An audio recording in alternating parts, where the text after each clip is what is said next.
Speaker Pelosi and Leader Schumer. Just a few days, many federal workers will not be receiving their paychecks, and what that means in their lives is tragic in terms of their credit rating, paying their mortgage, paying their rent, paying their car payment, paying their children's tuition, and the rest.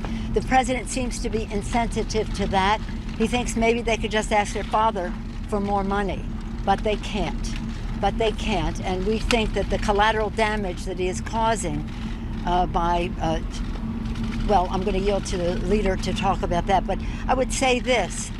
If you don't understand financial insecurity, then you would have a policy that takes pride in saying, I'm going to keep government shut down for months or years, unless you totally agree to my position. I yield to the leader. Yeah, well, unfortunately, the president just got up and walked out. He asked Speaker Pelosi, will you agree to my wall? She said no. And he just got up and said, then we have nothing to discuss, and he just walked out. Again, we saw a temper tantrum because he couldn't get his way, and he just walked out of the meeting. I asked him to open up the government, that tomorrow so many people will have trouble paying their mortgages, paying their bills, dealing with situations when they don't get paid.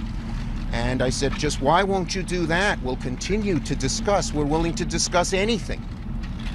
And he said, if I open up the government, you won't do what I want. That's cruel. That's callous. And that's using millions of innocent people as sort of pawns. And it was wrong. And then a few minutes later, he sort of slammed the table. And when Leader Pelosi said she didn't agree with the wall, he just walked out and said, we have nothing to discuss. So he said it was a waste of his time. That is sad and unfortunate. We want to come to an agreement.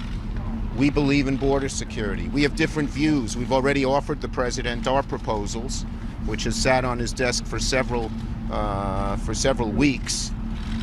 But this was really, really unfortunate, and in my judgment, somewhat unbecoming of a presidency. Did he mention what is the breaking point, Madam Speaker? National emergency? Did he say anything? No, he didn't talk about that. But what I will say is that one of the obstacles that we have to an agreement is a stipulation of fact. What the president is claiming to be the situation at the border is not solved by a wall.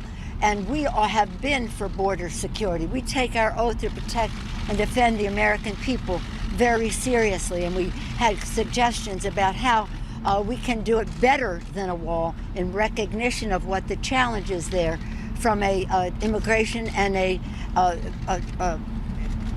drugs, et cetera, coming into our country. And so that's what's sad. And so I said to him, Mr. President, the evidence of what's happening there does not support the crisis that you describe, and therefore the solution you suggest, because we have a better idea of how to keep our country safe, and it isn't a wall. Madam Speaker, what is the breaking point? Madam Speaker, what is the breaking point? What is the breaking point for you? Before you ask more questions, I want to make a point. This is not a partisan difference. This is a policy difference. And I suggested in the White House, in the Situation Room, in the last meeting, that every time we have a policy difference, shutting down the government is the wrong thing to do.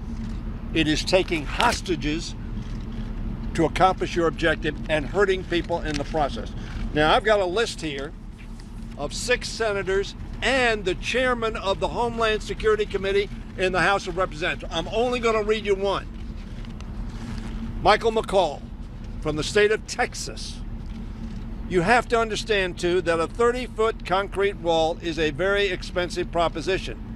And there are a lot of other things we can be doing technology-wise to make it a smart border that's more effective and cost-efficient. That's Michael McCall, Republican chairman of the Homeland Security Committee in the House of Representatives. This is not a partisan difference. This is a policy difference. And it is unacceptable to put 800,000 people at risk, 38 million people on food stamps, millions of people who are expecting to get a refund on their taxes, people who want to use the national parks, people who want to get farm assistance, in the Farm Bill. That is why we have 4 bills on the floor that we're going to send to the United States Senate. Now I want to read you one more quote. Of course not. When asked, you think you ought to shut down government? Of course not, he said. Remember me? I am the guy that gets us out of shutdowns. It's a failed policy. Mitch McConnell, 2014, CNN. Senator, It is a Thank failed you. policy, and we ought to stop it. Senator, is there any hope? Madam